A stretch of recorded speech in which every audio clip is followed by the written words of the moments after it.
Metal Hurlant, issue number 10, October of 1976, the illustrated fantasy and science fiction magazine published by Les Humanoides Associes.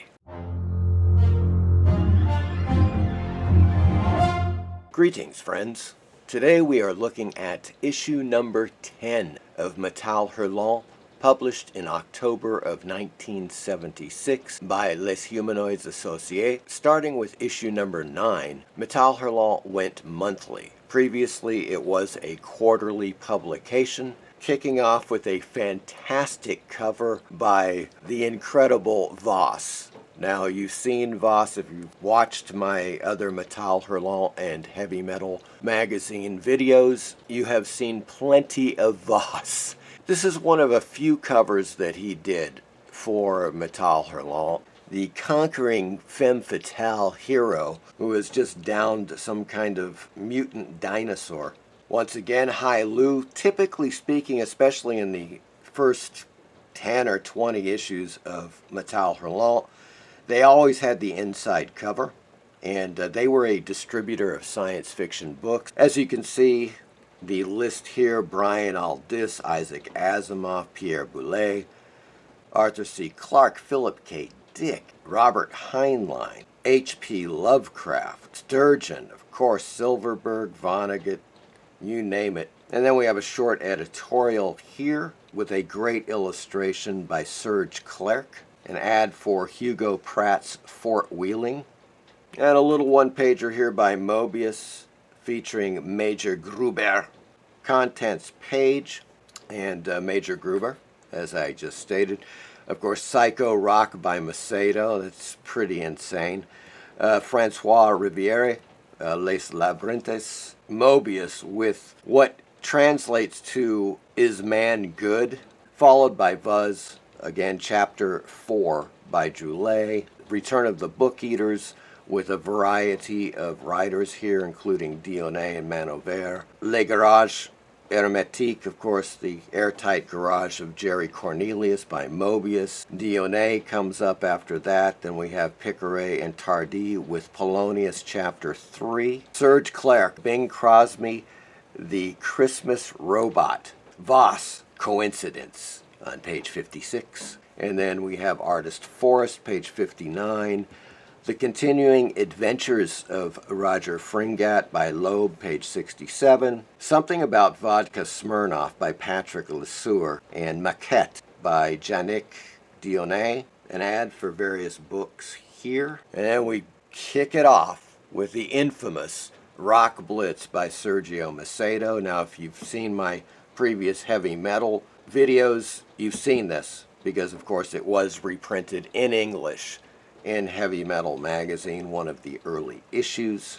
It begins with this biker attacking this guy. It turns out the guy's like an alien, and he takes over the rocker's minds. The rocker comes home. His honey wants sex on the couch, ready for it, but he's just having none of it. They take off on his flying motorcycle and head to the Rock Blitz, bouncing around, dancing, having a lot of fun. All kinds of hijinks happens. Sergio Macedo, folks. The guy is just absolutely insane. Labyrinth, a page which appears to be some kind of a glossary of various terms. Another ad for various books here. And then we have Is Man Good by Moebius.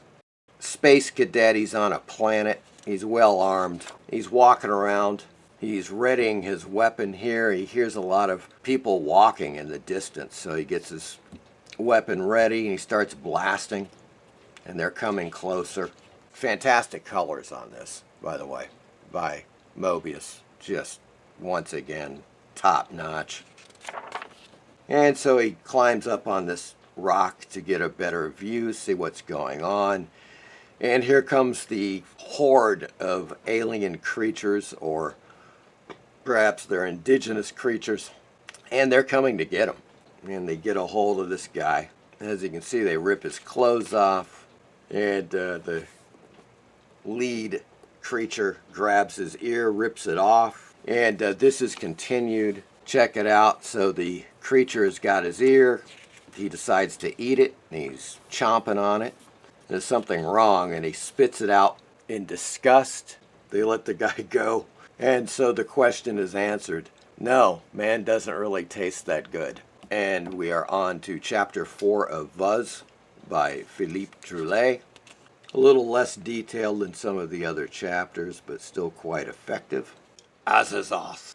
Absolutely sublime line work by Moebius here for the airtight garage of Jerry Cornelius. Polonius, I believe this is part 3 if I'm not mistaken. Written by Picaret and of course drawn by Tardi.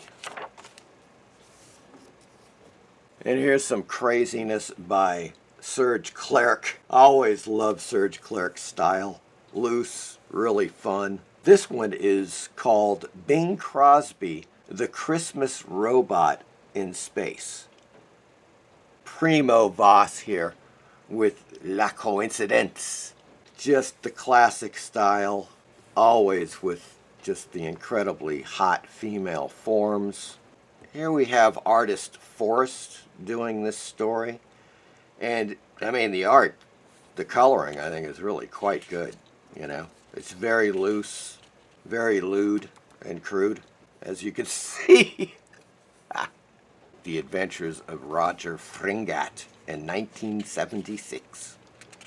And here we have Alex doing I think a 3 or 4 pager. The ever-expanding Metal Hurlant page featuring all of the issues to date, of course, 7, 8, 9. I've already covered 8 and 9, folks. You can see it in previous videos. They've got the books like the Illustrated Frazetta, Dulac, Science Wonder Stories, Arzak Moebius book, a ton of stuff. Boy, if you can get your hands on some of these original Metal Hurlant posters, woo! Yeah, they're kind of on the rare side, needless to say. And here's a funky ad for Futuropolis, the vodka sur Smirnoff. I have no idea, folks. Got a fish man walking around. Nice detail on this pen and ink work. On the back inside cover, of course, another ad for Futuropolis. And why not? On the back cover, Rock and Folk magazine, another advertisement, special issue on the Beatles, of course. And that ends our look at this great issue number 10 of Metal Hurlant. I hope you enjoyed it. Please like and subscribe, and I will talk to you soon.